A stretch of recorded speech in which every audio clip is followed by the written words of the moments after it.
This video falls under fair use. Fair use allows commentary, criticism, and reactions. What's up? Back with another one. Kenyon Martin is calling out Draymond Green's whole tough guy act, saying it's calculated and not like the real enforcers from back in the day. Check this clip out.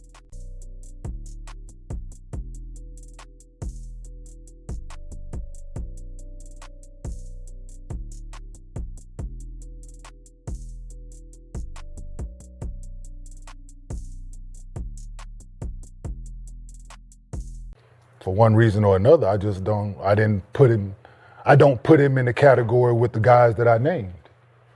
That's all. And I've watched Draymond's career from the time he came in to now. And I think a lot of the things and the people who he has done things to has been calculated. I don't think it's not spur of the moment things. It ain't reactionary things. It's people, and I said it's just people who he hasn't hit someone or did something to someone, and someone's instant reaction is the next step, right? Everybody complains, everybody looks for the refs to break things up, and he hasn't done anything to someone, and there's been a reaction where, like, oh, it hasn't been that reaction yet, so.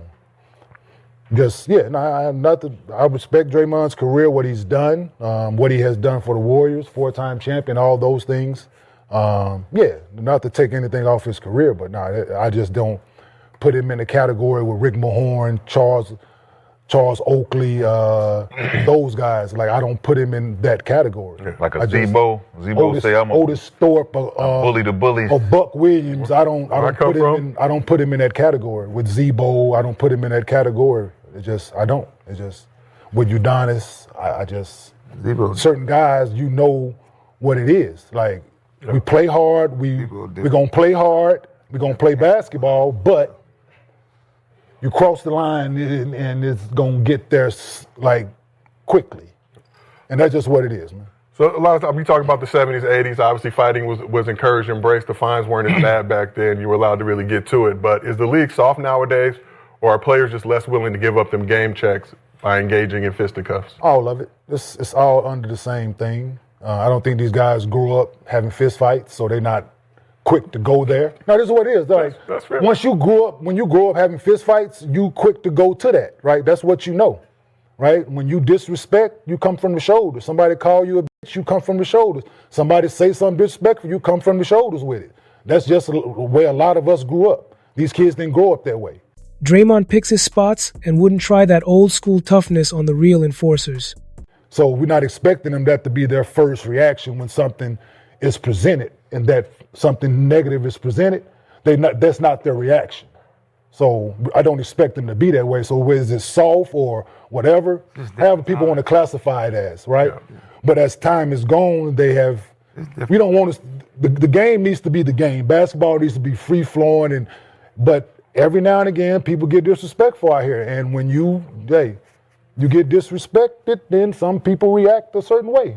These guys don't. Yeah. Not everybody react that way. If I say, who would you consider if Draymond went after in the league right now? That would Isaiah Stewart. Anybody on that Pistons team? Beef stew. Durden too, yeah. Anybody on that Pistons team. He did that to the Pistons team in Detroit. I'd be like, hey, brother, you crazy. No, I'm just like, when you brother, you crazy. You do that to one of them. Kenyon Martin's breakdown of Draymond Green's on-court persona paints a sharp contrast between the way toughness once looked in earlier eras and the way it shows up in the modern league, and he makes it clear that while he respects everything Draymond has accomplished, he does not view him as part of the lineage of true enforcers who set the tone with real physical presence. Martin explains that from the moment Draymond entered the league, his confrontational moments have felt calculated rather than instinctive, aimed at players who are unlikely to respond with immediate physical retaliation, which separates him from the old-school figures who reacted the moment a line was crossed. He emphasizes that those earlier players, the ones he grew up watching and competing against, came from environments where real fights were a part of growing up, where disrespect led straight to a stand-up-and-handle-it moment, and that background shaped their approach to confrontation on the court. In contrast, He says many current players were raised in settings where physical conflict was not a normal part of life, where the reaction to trash talk or disrespect is to look toward officials rather than handle it themselves, and Draymond takes advantage of that shift. Martin stresses that this is not about hating on Draymond's career, success, or impact, but about recognizing that the game has changed, expectations have changed, and the intensity of reactions has changed.